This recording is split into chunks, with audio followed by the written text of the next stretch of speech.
My name is Khaya Sithole, and I happen to have a friend who asked me to come and say a few words here today. And these are the words that are obviously relating to something that a lot of us hold very dear, and that is obviously the essence of what our education system is or isn't in this country.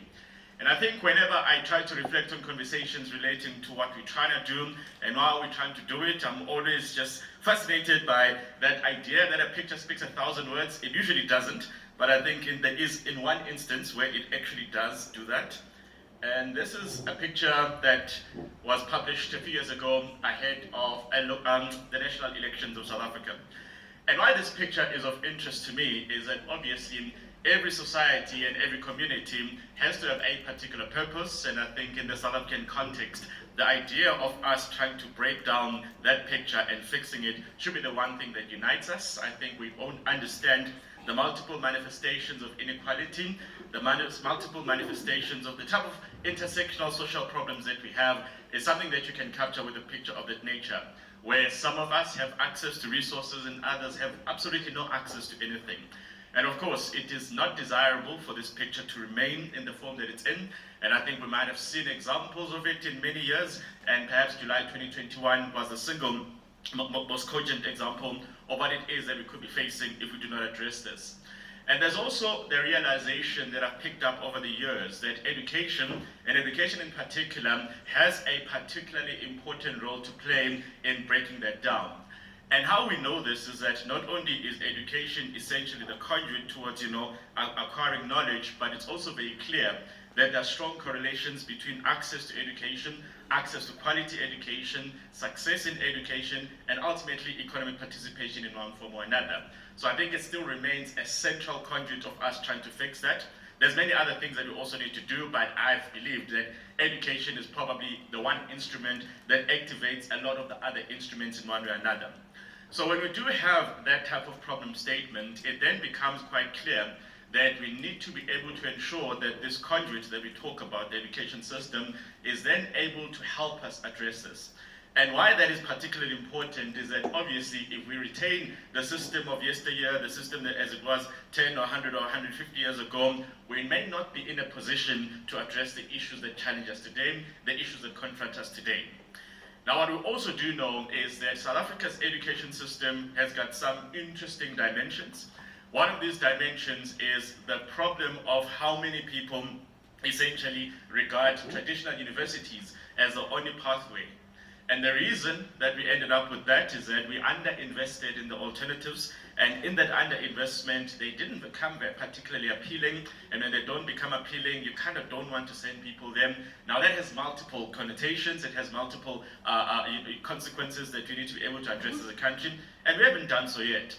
So over the many years that I've been involved in one form or another within the education system, I've been trying to figure out how we can address some of these challenges in a much better, in a much more comprehensive, in a much more cohesive manner. And whenever you look at the data leaves you a bit more worried about where we're going. So there's a picture that I want to share first, and that represents one of the big problem statements that we have. Every quarter we talk about unemployment, and this is an important proxy for access to economy, access to economic participation. And whenever you look at that number, I think that number should be horrifying to everyone. It's not the unemployed people that worry me, in as much as the people that are on the right who are invisible to the system. Because the way the system works is that the person on the left says, yes, I've got a job. The person in the middle says, I don't have a job, but I'm still looking. The person on the right says, what on earth is a job? So when you have that particular picture, we need to be able to figure out where did it go wrong? Why are so many people finding themselves stuck there? We also know that what this does is that it breeds an increasing sense of disaffection amongst us individuals, because for them, let's face it, the system is not working. And when people feel that the system is not working for them, we then have to be able to deal with the difficult questions of what the consequences of that might be.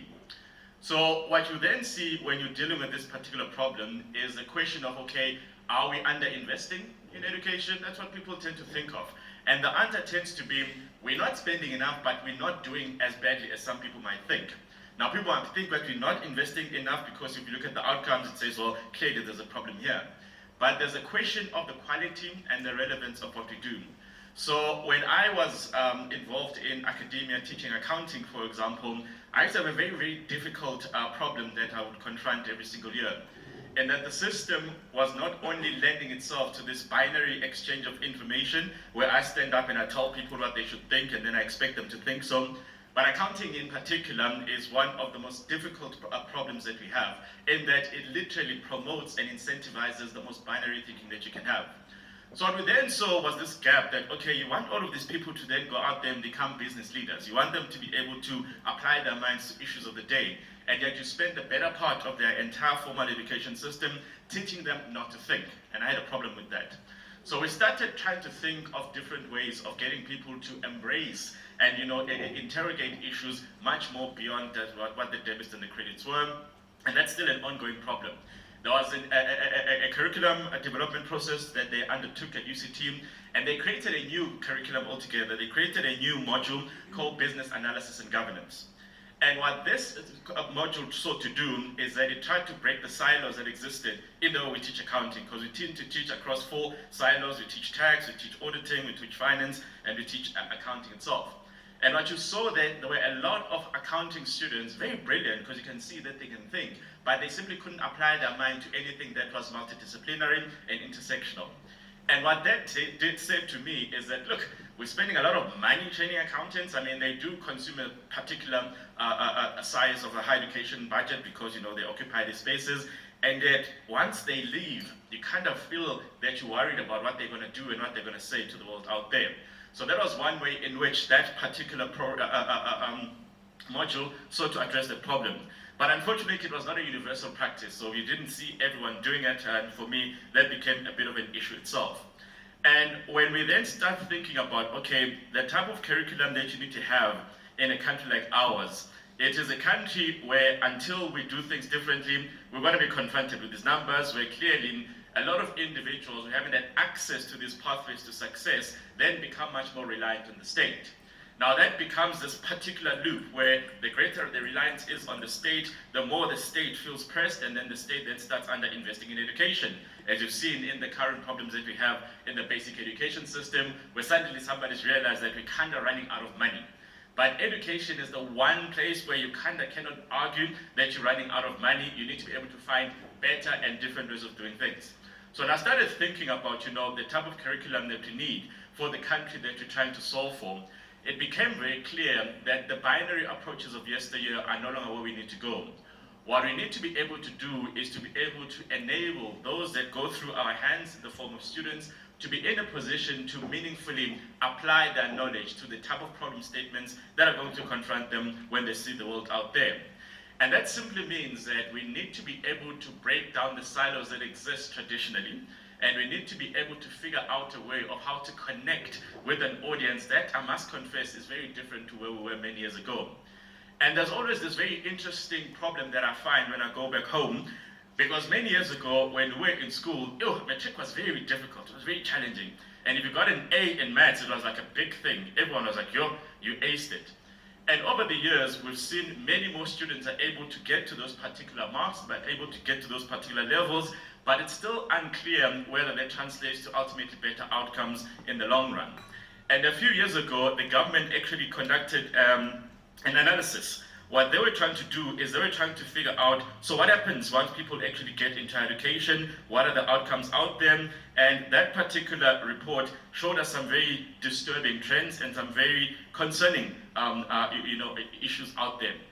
And part of the problem was that it looks like we have essentially ended up with a system that is split into two. And when that system is split into two, you've got one system that regards itself as a terminus point, which is basic education, and then you've got the higher education system, which must try and pick up, what to do next. So there is that particular gap that needs to be addressed. Now, because we do not have the resources or maybe even the willpower to be able to address these things, we are now living with the multi-generational consequences of it, and it's costing us a lot. So in that particular analysis that the government did, I'll just jump to that particular slide, what they were trying to figure out is, well, we've put these people through basic education for 12 or 13 years, and then thereafter we put them in higher education, but the country still can't deal with this unemployment problem. The country is still not fixing some of these underlying issues. So what's going wrong? So what we then were able to pick up is that firstly, you've got this reality that education makes a difference and higher education makes a difference. So with that understanding, we should be doing better in ensuring that the education system is fit for purpose. That's a very clear problem statement. And then in figuring out why this all is going to get us much closer to bridging that great divide, you can clearly see here that once a person is condemned into that terminus point, where basic education does not become the transition point into higher education, I can kind of guarantee you that the person is going to be unemployed. And when you see that that's at 39%, remember that's the combined rate. So obviously some people don't have matric, but they're much older. They've been able to find some pathway into the job market at some point in time. So the younger people that don't have that essentially are condemned to this lifetime of economic servitude. So when you see that, somebody should be able to look at that and say, aha, what if we actually gave everybody a fair chance of playing in that 10.6% dimension rather than being stuck in the 39% dimension? Kind of sounds, the way to go, but we actually haven't got that right model yet. So when we then have to try and figure out what to do and how to do it differently, I say that we have the collective responsibility of asking difficult questions about what we do, why we do it, and how we do it. Because the reality here is that until we are able to explain or articulate to the society at large why the things that we do are important for the development of South Africa at large, a lot of people are going to start interrogating the very essence and the very utility of education, and we cannot get ourselves to that particular stage. I think that is completely dangerous. So when we then start trying to figure out who we are trying to impart knowledge to, there's then this necessity to be able to reach out and understand those that you're trying to engage with, so that you are able to actually offer the type of insights and inputs that resonates with them. Now obviously that makes it a challenge for us because you have to keep understanding different audiences. They come up with different names. I think these days they call themselves a TikTok generation. It keeps changing.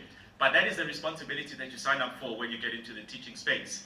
And when we get those things right, we should be in a position to say, we are participating in the development of human beings who not only have a sense of understanding of what the issues of the day are, but also have the intellectual curiosity that enables them to keep looking out for new and better solutions for the problems that they have. It may well turn out that the type of problems that they're going to be solving are problems that we're not even aware of today because we haven't started looking into the future to that extent. But we should be able to then give them the right skills and the right tools to be able to navigate their way through what may emerge as the challenges of the day. So many years ago, if somebody had said that I was teaching a group of accountants, I could tell you exactly what I'm going to do. I'm going to teach them debits and credits. So many years later, when somebody says, so now talk about what the impact of this business is on society and the world at large, you kind of look in the financial statements and the accounting books and you don't find the answer there. Now suddenly you're unable to essentially apply your mind into what is happening out here. So that idea of enabling young people to be able to have that sense of intellectual curiosity is something that might be missing in South Africa, and until we harness it, we may just be creating another generation of those that have been through the system but kind of don't know why they were in the system. And I think just the one point at the end is that obviously this is an evolving conversation, and in some particular phases, there may be much more that people have already identified as the issues of the future, the topical issues of the future, that they can then say, let us take a step back and ensure that we build the right instruments and give the students the right instruments to be able to deal and tackle those issues of the future. And if we don't do that, it means that we would have failed them. And when we fail them, we have failed ourselves. And when we failed ourselves, we failed South Africa. So that particular diagram that you saw there, when all of us now depend on a state that itself cannot be able to cater to our needs, that becomes where we all end up. So it is important for us to think differently. It is important for us to be able to understand that we occupy a remarkably unique space in society, and that is a space that requires us to do more, to do better, do things differently, and provide that sense of leadership. Thank you.